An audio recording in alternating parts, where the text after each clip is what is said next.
7:20 en el territorio continental ecuatoriano, buscando la verdad en la revista de opinión Democracia. Queremos saludar a la ex ministra de Gobierno, la doctora María Paula Romo. La hemos invitado a un diálogo para hacer un análisis de la coyuntura política que vive el país y luego de las secuelas de lo que ocurriera este último mes de junio, mes violento por las manifestaciones, que nos hace recordar lo que pasara en octubre de 2019, y hay dos testimonios de eso que lo hemos debidamente contrastado en su momento: el libro Estallido de uno de los protagonistas, el señor Leonidas Issa, y el libro de María Paula Romo, que con documentos, con pruebas, con fotografías ilustró también la visión de lo que sucediera.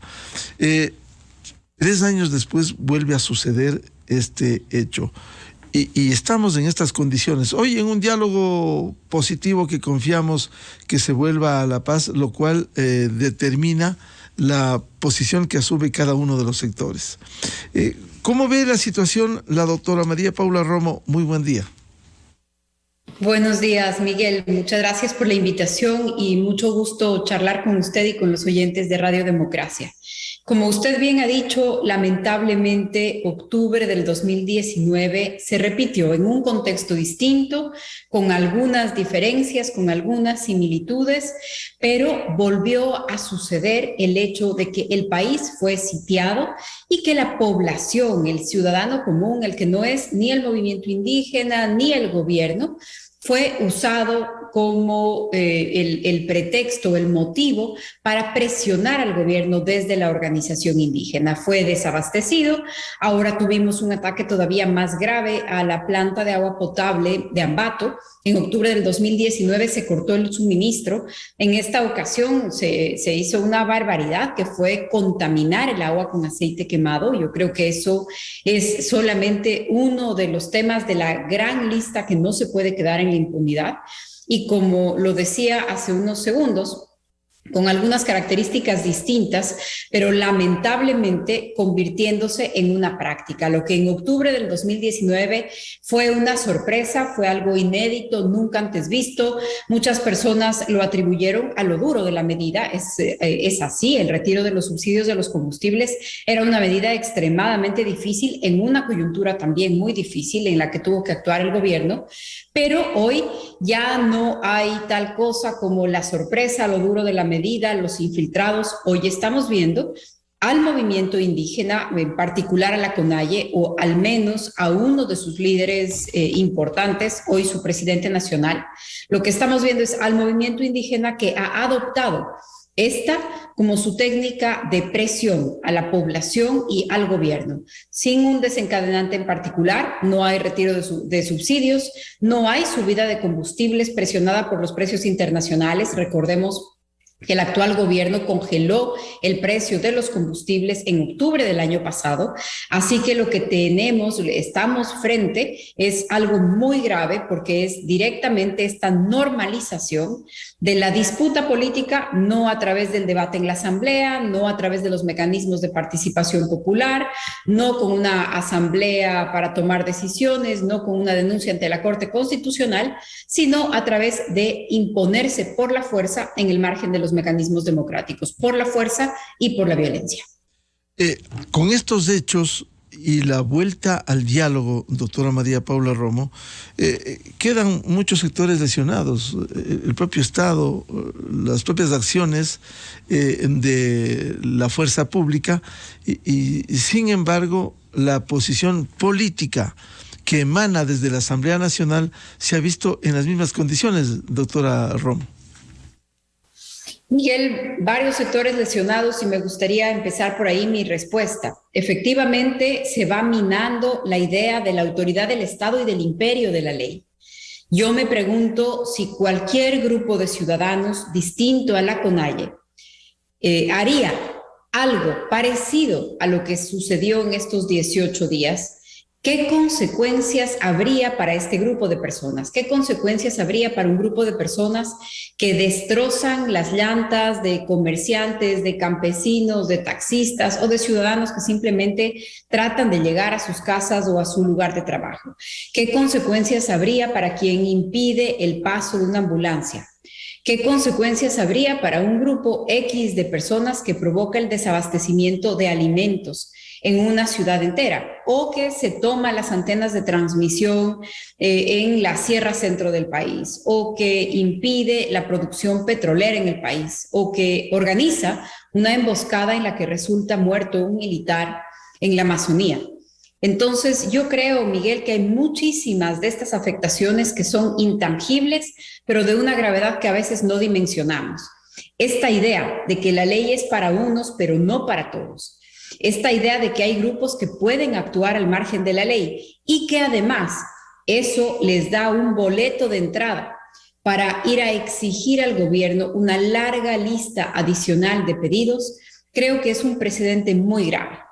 Por supuesto, anticipado por otro precedente también delicadísimo que comentamos en su momento en estos mismos micrófonos, que es el de las amnistías. En octubre del 2019, todas estas cosas que ya se hicieron en octubre, no solamente que fueron perdonadas hace pocos meses en la Asamblea Nacional, sino que además se convirtieron en la oportunidad para perdonar otros delitos adicionales, para archivar juicios de larga data, incluso algunos con sentencias condenatorias, invasiones de tierras, el señor Vargas en la Amazonía, el señor Isa en Cotopaxi, ambas con sentencias ya condenatorias, secuestros extorsivos a dirigentes de cooperativas, secuestros extorsivos en donde un par de comunidades, en un caso en Cañar, en otro caso en Cotopaxi, si no me equivoco, un grupo de comunidades fueron a la capital de la provincia a secuestrar a personas, también casos con sentencia, minería ilegal, temas de tráfico de tierras en las zonas de Pichincha que luego se convirtieron en algunas de las zonas más violentas en estas protestas. Entonces, creo, Miguel, que podemos hablar de la afectación, por supuesto, en personas que perdieron la vida en el contexto de la violencia, el militar, los que participaban en las protestas, personas que iban en las ambulancias. Hay ese tipo de afectación, por supuesto, gravísima. Hay personas que no pudieron llegar a sus trabajos, hay personas que perdieron el sustento para sí, para sus familias. Hay una gran pérdida económica, pero también hay esta pérdida que no se contabiliza en números, que no se contabiliza en dólares y que creo que es la más grave en el mediano plazo para la cohesión social, para la convivencia, para la idea de un Estado de Derecho en donde exista un proyecto de vida en común. Y creo que esto es de lo más delicado que está pasando. No inició ahora en junio, inició sí en octubre del 2019 y no se ha logrado darle una respuesta. Doctora María Paula Romo, quisiera ponerle uno de los insumos de los resultados del último levantamiento violento, que esta mañana el jefe policial, el general Alain Luna, resumiera de esos hechos de junio pasado. Discúlpeme, protesta social, quemar 3 camiones del ejército en la mitad del mundo, con personas plenamente identificadas. Y permítame, de pronto mis superiores me van a llamar la atención por lo que voy a decir, están plenamente identificados, estamos ya por detenerlos a estos vandálicos, delincuentes que cometieron estas acciones y que no son indígenas, no tienen nada que ver con el movimiento indígena y que pertenecen a organizaciones delincuenciales que están actuando en la mitad del mundo y en Pomasqui, y que sí tienen alguna identificación, al menos sus líderes, con alguna tienda de carácter político. ¿Qué piensa de este análisis que hace quien estuvo vinculado directamente con las investigaciones de esos hechos? Miguel, coincido con lo que se ha comentado aquí. Hay una relación política, sí hay una relación con organizaciones políticas. En los territorios uno puede mirarla.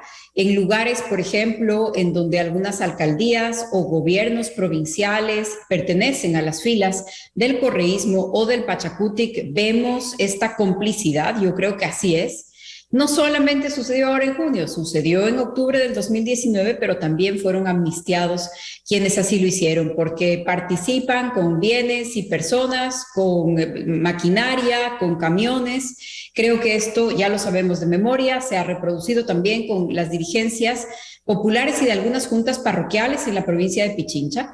Vemos y que esta relación política en las comunidades o en otras formas organizativas también tiene una correspondencia con lo que estos sectores hacen o tratan de hacer en la Asamblea Nacional. El intento de destitución al actual presidente creo que es una muestra de eso, y sumémosle el tema de la manipulación del sistema de votación. En algunos días, no sé si nos falta el tiempo o una noticia se sobrepone una después de otra, o realmente no llegamos a comprender la gravedad de lo que implica que hayan intentado manipular un sistema de votación para destituir un presidente. Yo creo que tenemos que verlo de manera integral. Todos estos acontecimientos, los pedidos en la Asamblea, las noticias, luego las votaciones, la manipulación de las votaciones, el ataque a militares y policías, todo esto tiene una relación, tiene unos hilos conductores, y me parece que es indispensable mirarlo de esa manera. Yo también he insistido en estos últimos días, Miguel, en las coincidencias con los tiempos de la política. En octubre del 2019 nos encontrábamos a una semana de que se realice la audiencia del caso Sobornos, la audiencia de juzgamiento del caso Sobornos, ya estaba convocada. En esta ocasión, en junio del 2022, el Ecuador estaba a 1 o 2 semanas de haber descubierto algo que tampoco podemos olvidarnos, de haber descubierto a los líderes del correísmo compartiendo piscina con el casero del narco. Estas coincidencias, esta disposición que tiene en particular el correísmo para incendiar el país con tal de lograr su impunidad, con tal de evitar que este tipo de cosas tan graves se aclare, me parece que tiene que ser parte del escenario general de análisis. No podemos mirar un hecho aislado, no podemos mirar el tema aislado de una protesta, de un barrio, de un cantón. Tenemos que mirarlo junto al mapa político del país, a la coyuntura política del país, y creo que esto hace indispensable, no solamente para el análisis, para la retrospectiva, hace indispensable para proyectar lo que viene luego. Si es que no hay consecuencias para este tipo de actos, si no hay investigaciones sobre quiénes atacaron el convoy, tanto en San Antonio de Pichincha como en Shushufindi, si es que no hay consecuencias para la manipulación del sistema electrónico de la Asamblea Nacional, esta sensación de impunidad solo dará lugar a nuevos episodios como los que hemos vivido. Doctora Romo, evidentemente, y ahí se ha evidenciado en el caso último de la Asamblea Nacional, los tramposos y los cínicos que son cuando hay informes que dan cuenta, aquí los tenemos los informes, que dan cuenta de la actuación de esa asamblea impresentable, y lo que declaran, dicen, quieren evadir lo que dice el informe con una declaración llena de cinismo.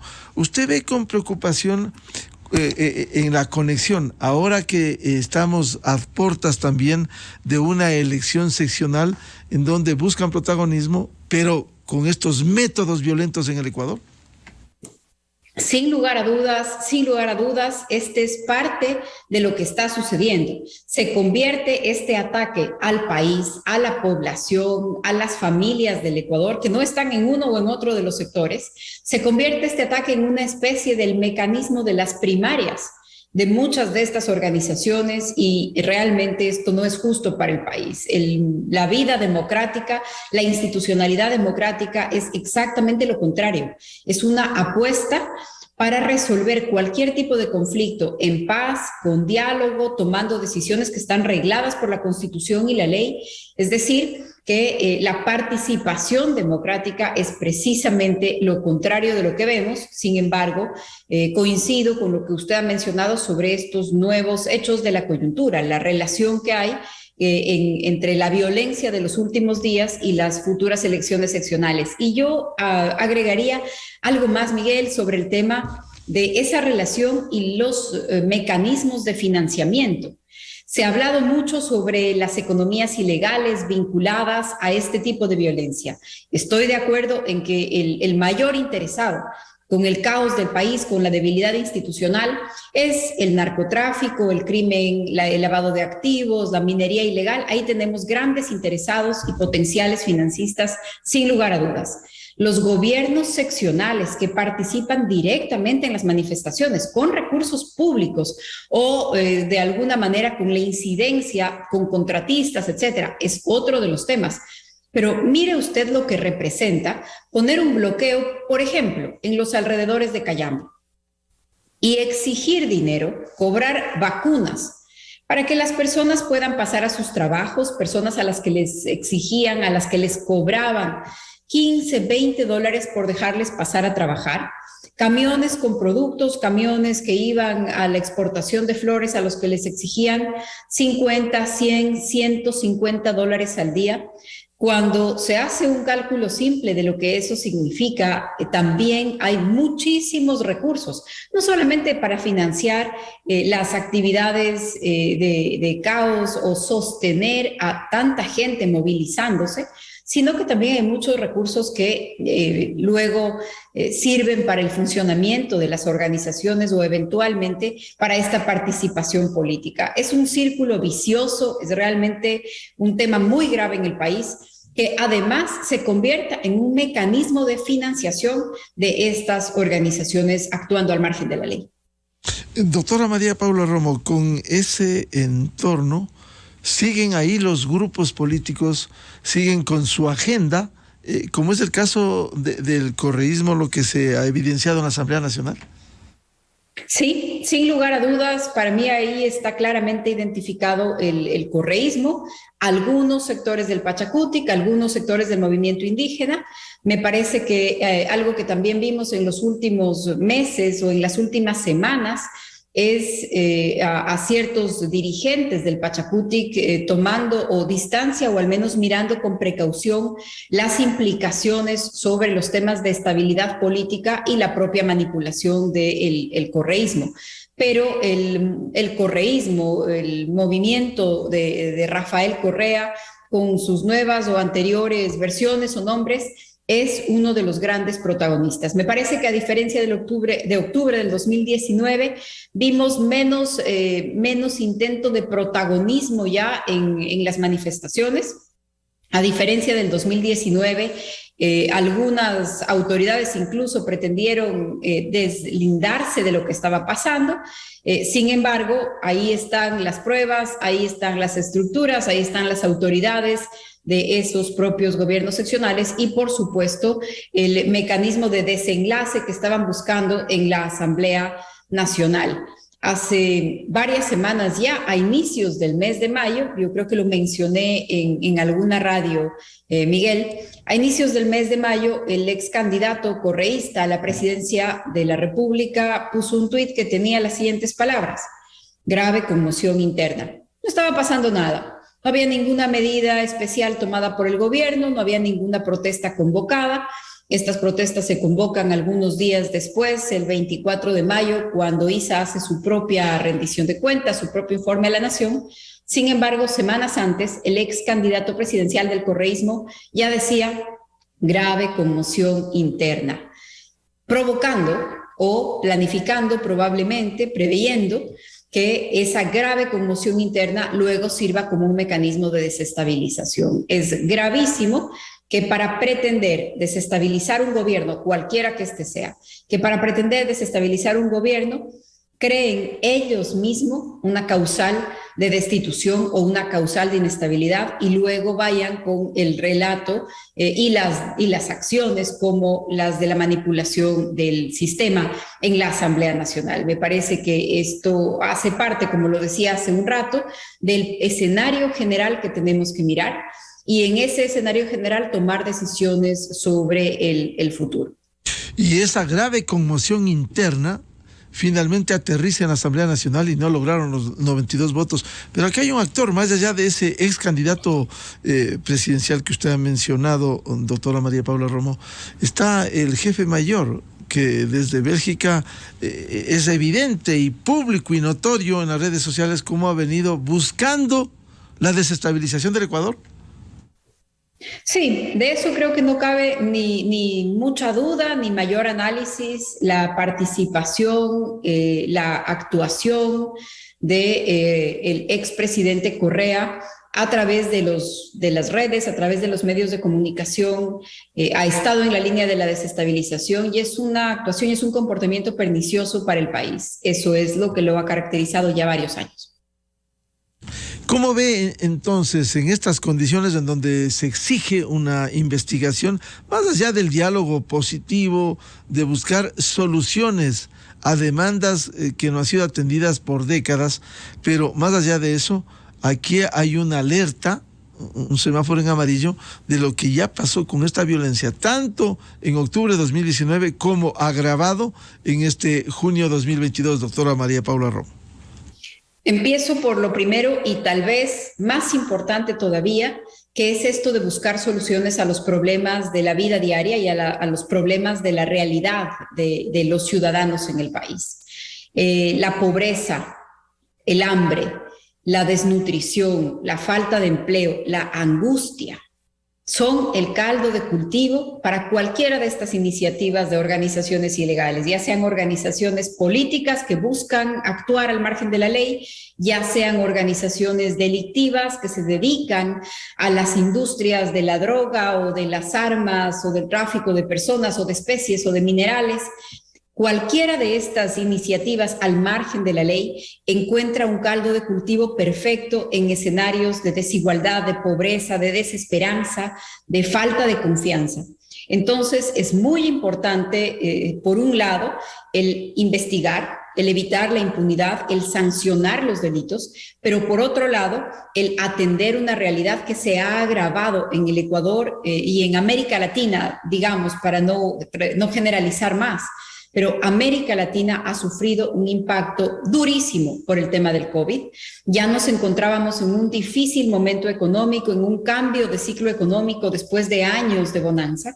Ya nos encontrábamos ahí en el 2019. Es precisamente lo que se convierte en este caldo de cultivo del que hablo para la violencia del 2019 en varios países de la región. Y esto con el COVID se agrava todavía más. Los efectos de la pandemia han sido devastadores. En el Ecuador no es suficiente tomar nuevas medidas para las familias que estaban en los sistemas de protección social antes del COVID. Me refiero, por ejemplo, al incremento de $5 en el bono de desarrollo humano. Este incremento impacta a las familias que ya recibían el bono de desarrollo humano, pero hay cientos de miles de nuevas familias pobres en el Ecuador después de la pandemia de COVID. Hay muchísimas otras afectaciones que todavía no han sido resueltas y hoy es el momento para discutirlas, no solamente con la CONAIE. Yo tengo que decir que ahí también entiendo la necesidad de trabajar, de buscar, desactivar algunos de los temas que están pendientes. Pero la pobreza está en el campo y está en la ciudad. Hay una pobreza urbana no atendida. Hay una situación de la clase media emergente que se encontraba buscando opciones, oportunidades nuevas en los últimos años y que la pérdida de empleo de uno de los adultos, que la pérdida de ingresos por los temas del COVID devolvieron a esa clase media emergente a la pobreza. Entonces, me parece que es muy importante que el gobierno despliegue una política agresiva de atención, no solamente a quienes han tenido un comportamiento violento como el que vimos. Debería ser una política mucho más agresiva de protección social, a probablemente 1 millón de nuevos pobres después de la pandemia para quienes aún no se ha...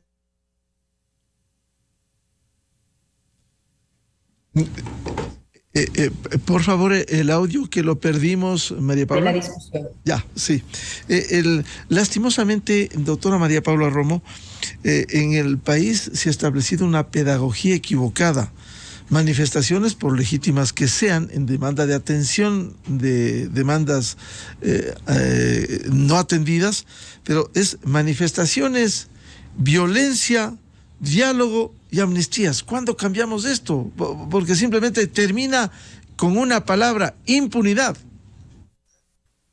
Efectivamente, ¿y en dónde se puede cambiar esto? Pues hay un lugar para hacerlo, que es empezando por el tema de la Asamblea Nacional. Hay que evitar que se repita el guión de octubre. Lamentablemente yo veo que hay algunas señales ya en ese sentido. El guión de octubre me refiero a, van a empezar a salir informes sesgados, informes que por un lado legitiman la violencia de los saqueos, legitiman la violencia de los manifestantes, entre comillas, pero por otro lado deslegitiman cualquier tipo de respuesta estatal. Por duro que suene, y aún si es que a algunos sectores esto no les resulta agradable, el papel del Estado es mantener el orden. El papel del Estado es imponer la ley. Entonces, me parece que hay que tener mucho cuidado con los discursos que van a empezar o que van a volver después de estas semanas, discursos que al final del día o acciones que al final del día van directamente contra la legitimidad de la actuación de la Policía Nacional. Sería increíble que los que comparten piscina con los caseros del narco ahora pretendan llevar a juicio político a los ministros de Defensa o ministros del Interior, o sea, los encargados de la seguridad, juzgados por los que deben ser investigados por su papel en los temas de seguridad y en las industrias delictivas en el Ecuador. Creo que esto es parte de lo que podemos ya anticipar. Por supuesto, ojalá la próxima vez que nos sugiera a alguien o que pida a alguien amnistías, tengamos en mente que esta es una de las consecuencias. Recuerden ustedes que después de las amnistías que la Asamblea Nacional otorgó en marzo, Leonidas Issa no solamente que no respondió sobre toda la lista de delitos que fueron incluidas de manera abusiva en esas amnistías, sino que además dijo que desde ese día empezaban a recopilar información para las nuevas amnistías que iban a presentar a la Asamblea Nacional. Pues supongo que ahora habrá una larga lista que también se pretende llevar a la Asamblea, cosa que no se puede permitir. Hay que cerrar filas por la democracia, por el Estado de Derecho, por la estabilidad, contra la impunidad y también contra la pobreza que lamentablemente pone a muchas personas en una situación de vulnerabilidad para ser manipuladas por este tipo de liderazgos. Por cierto, aquí hay una corresponsabilidad legislativa, doctora Romo, porque para la amnistía fue evidente que ahí contribuyeron para los 268 amnistiados con más de 92 votos, los 2/3. Ahora el gran desafío es que no se llegue a eso, porque caso contrario, insisto, el camino es la impunidad, que es lo peor que le puede pasar a una sociedad. Así es. Como mensaje, la impunidad es gravísima. En marzo lograron más de 2/3 de la Asamblea Nacional. Creo firmemente que hay sectores en la Asamblea que tal vez hace meses no estaban convencidos de la gravedad de lo que pasó, que miraban, como yo le decía hace un rato, con sorpresa, como un hecho único y irrepetible lo que pasó en octubre. Ahora que han podido constatar, muchos de ellos en carne propia, sus casas fueron acosadas, sus familias fueron amenazadas, ellos mismos fueron rodeados, extorsionados. Yo creería que ahí hay un grupo ya de asambleístas que no mirarán ni con sorpresa ni como un asunto inédito, sino que le darán ya la real dimensión a lo que esto tiene. En octubre del 2019, muchos, Miguel, anticipamos que esto estaba pasando en el país. Muchos anticipamos cuál era el giro que un movimiento social emblemático estaba tomando o que algunos de sus líderes estaban conduciendo. Muchos anticipamos la manipulación que tenía desde el correísmo la violencia en las calles. Muchos nos adelantamos o pudimos ver la provocación hacia la fuerza pública, el ataque a las unidades de policía, este intento de restarle legitimidad al Estado de Derecho, no al gobierno de turno, sino al Estado, al sistema democrático como lo conocemos. Y para algunas personas esto tal vez resultaba una especie de exageración de nuestra lectura sobre lo que sucedió en octubre. Hoy me parece que un segundo episodio, sin desencadenante, sin detonante, con una agenda amplísima que es todo y nada, nos muestra que vale la pena mirar esto como un riesgo a nuestro proyecto de vida en común en el Ecuador. Y creo que en ese sentido la Asamblea tiene una responsabilidad, El empresariado privado tiene una responsabilidad, el ciudadano común, todos tenemos algo que decir al respecto y todos tenemos que involucrarnos, porque me parece que el riesgo de mantenernos, de entrar en este ciclo, en este círculo vicioso, es un riesgo muy alto. ¿Y cómo ir eliminando esos riesgos que permita dar certezas? Porque seguimos girando alrededor de un grupo desestabilizador que tiene una mayoría en la Asamblea Nacional. Sí, la conformación de la Asamblea Nacional pues está ahí y está ahí por 3 años más. Así que creo que la gran tarea es, ojalá, los gobiernos seccionales que están a punto de elegirse, la opinión pública, la presión ciudadana, más allá de las críticas legítimas que uno pueda tener, y por supuesto que hay muchas ahora mismo, pero más allá de las críticas legítimas, una apuesta a que esas críticas y esas diferencias se tramiten en el campo de la democracia, se tramiten en el campo de la libertad, en el campo de los derechos, manteniendo la vigencia de las instituciones, cumpliendo con la ley, una ley que tiene que ser para todos. Y no quiero dejar de mencionar cada vez que hablamos de esto, también de la necesidad de atender una realidad cada vez más lacerante en el Ecuador. Acaba de salir la semana pasada un informe de la FAO que habla sobre el tema de alimentación y habla de un retroceso de 20 años en seguridad alimentaria en América Latina. Hay una lista de 4 o 5 países que son los más afectados sobre el tema del hambre. Ecuador está en esa primera lista. Entonces, sin lugar a dudas, hay temas de la realidad que nos convocan, que exigen la actuación del gobierno, que exigen la actuación de los gobiernos locales. Tenemos que cambiarnos el chip, Miguel. Lamentablemente, pasamos muchos años, los años de bonanza, pensando que éramos, no sé, pues el tigre, el jaguar. Usted recordará todas estas distorsiones de la realidad que se vivieron, cuando en efecto nuestra realidad, la realidad de nuestra gente, va por el tema del agua potable, del hambre, de las oportunidades básicas, de nuestros niños regresando a las escuelas. Así que es necesario volver a instalarnos en eso y discutir qué es exactamente lo que tienen que cubrir los recursos públicos ubicados en nuestra realidad. ¿Qué espera usted de este diálogo entre el gobierno y el sector indígena, por un lado, y por otro, de esta agenda que continúa en la Asamblea Nacional como si no entendieran los problemas del país? Hoy ya están empeñados incluso en la destitución de la segunda vicepresidenta, con una comisión denominada multipartidista, mal llamada, porque es una comisión más correísta.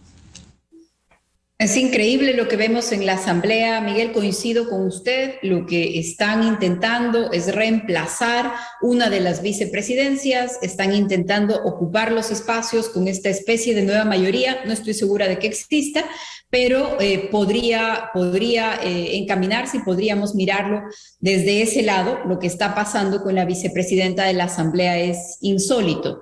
Tratan de convertir en una falta, casi en una violación a la ley, simplemente la facultad de un legislador, en este caso de una legisladora, para proponer un procedimiento previsto por la Constitución y la ley. Es increíble.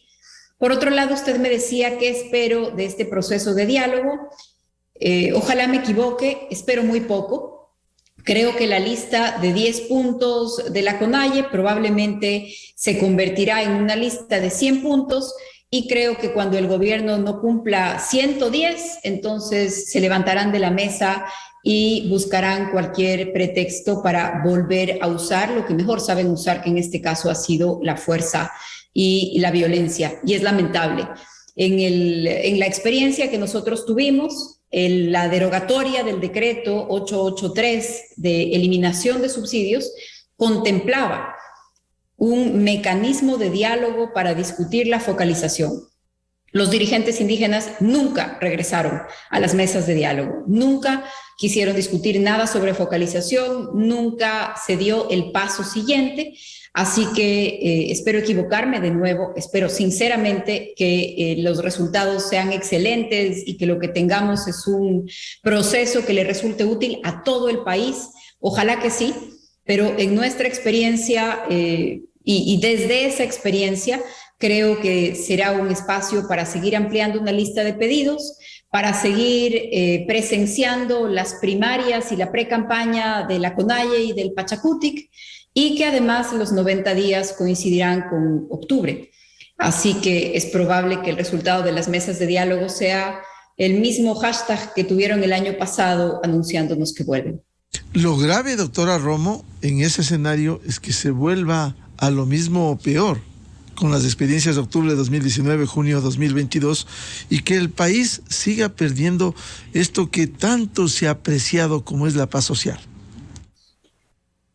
La paz, la tranquilidad, la convivencia, el respeto de unos por otros en la gran diversidad que tiene el Ecuador, todo eso es lo que está en riesgo y ojalá estemos a tiempo de evitarlo, Miguel. Yo creo que sí. Creo que también momentos tan difíciles se convierten en llamados a minimizar las diferencias, a poner en su real dimensión las diferencias. Creo que en el Ecuador los sectores democráticos somos mayoritarios. Creo que quienes queremos vivir en paz, en respeto de la institucionalidad, procesar nuestras críticas y nuestras diferencias a través de ese mecanismo, creo que somos muchos, creo que somos la gran mayoría. Y me parece que momentos difíciles, momentos de tensión, también pueden lograr el efecto de unirnos, de poner diferencias menores en su real dimensión, de apostar por las grandes coincidencias. Ojalá suceda. ¿Y cómo lidiar a esa asamblea? Usted tuvo que lidiar hasta llegar a ese hecho impresentable cuando a usted le censuraron. Lidiar con esa asamblea que lo único que hace es hoy buscar el caos, la desestabilización, y como cuentan con una mayoría de al menos 70 votos, en el proceso contra el presidente Lasso hubo 80, simplemente resulta difícil lidiar con estos sectores plenamente identificados en la Asamblea.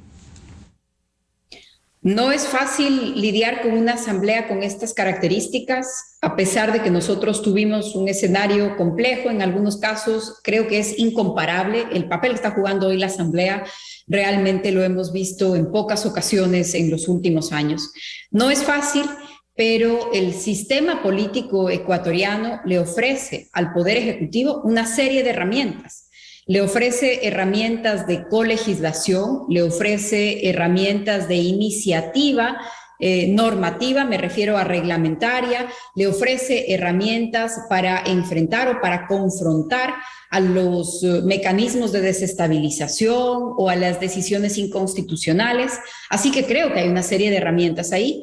Y me parece también que incluso desde algunos sectores que han mostrado su oposición al gobierno, la decisión de no ir por el lado de la inestabilidad también nos muestra como país que hay sectores que van a apostar por esta construcción institucional, democrática, y eso es lo ideal. El escenario de la Asamblea no es sencillo, pero el Poder Ejecutivo en el Ecuador, en el sistema que tiene el país, tiene también una serie de herramientas que le permiten a cualquier Poder Ejecutivo actuar. Y en este caso yo agregaría algo más. Para atender las necesidades de la población, porque eso también es parte de la estabilidad.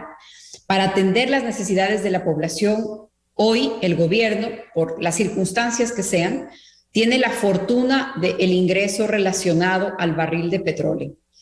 El precio del barril de petróleo, que ha superado ya por algunos meses los $100, es para el Ecuador muy importante. Y para poder desplegar una política de atención a los más pobres es la herramienta que tiene hoy el gobierno. También para mí resulta imposible, inevitable compararlo con lo que tuvimos que vivir en el gobierno del que yo fui parte, en donde llegamos a tener días en que el precio del petróleo estuvo por debajo de cero y había que pagar para almacenarlo. Entonces, realmente estas herramientas, las herramientas institucionales, un sector en la Asamblea que se ha manifestado claramente en contra del golpismo y recursos suficientes, o al menos más recursos para atender a la población, creo que son instrumentos que están a la mano del gobierno para que lo suceda. Doctora Romo, efectivamente hay herramientas constitucionales, una de ellas es la muerte cruzada que el presidente de la República no ha querido usar, pero hay algunos obstáculos. Por ejemplo, con esta asamblea, ¿cómo se puede aprobar una reforma laboral tan necesaria en el país? Ese es un serio obstáculo del cual más allá del manejo que desde el Ejecutivo pudiera hacer, una reforma legal por la Asamblea va a ser casi imposible. Efectivamente, Miguel, por la Asamblea me parece que hay varias iniciativas legislativas que serán prácticamente imposibles. No sé si es que lo eran antes de las protestas, no sé si es que hace algunos meses eran posibles. La composición de la Asamblea es una composición que dista mucho de la línea del gobierno. La línea política, ideológica, algunas de las propuestas que el gobierno ha mencionado no son compatibles con la composición de la Asamblea Nacional. Y por cierto, no estoy sugiriendo de esta manera que un escenario ideal sea el de la muerte cruzada. A mí me parece que ese escenario no es el apropiado para un país en las circunstancias en las que se encuentra. Y si usted quiere simplificar el análisis, pues si el correísmo es lo que pide, entonces tiene que ser motivo importante para la duda. Cuando yo me refiero a las herramientas que tiene el Poder Ejecutivo en el Ecuador, me refiero a las de gestión, en el caso de la administración, y también a las de iniciativa y a las de veto y sanción en el caso de colegislador. Creo que eso es lo realista, pero un programa de máximos será imposible de emprender para el gobierno desde mi punto de vista. Es decir, el gobierno sí podría hacer mucho más de lo que hasta ahora ha hecho en este año, 2 meses. Sin lugar a dudas. Bien, a la doctora María Paula Romo, exministra de Gobierno, gracias por atender a la revista de Opinión Democracia y charlar sobre el análisis de la coyuntura política que vive el Ecuador. Muy amable, María Paula, su atención a la revista de Opinión Democracia. Muchísimas gracias a ustedes, qué gusto como siempre. Muy amable, María Paula Romo, en la revista de Opinión Democracia, buscando la verdad. 8:01 en el territorio continental ecuatoriano.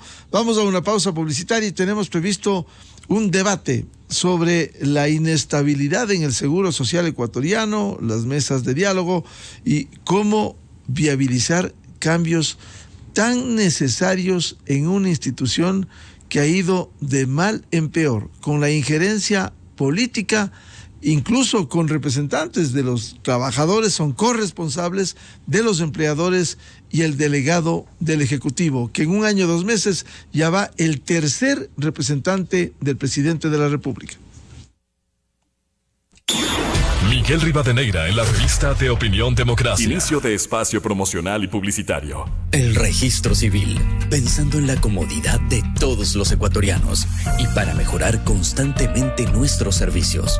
Hemos extendido los horarios de atención para cédulas y pasaportes. De lunes a sábado, de 8 a 18 horas, hasta el 30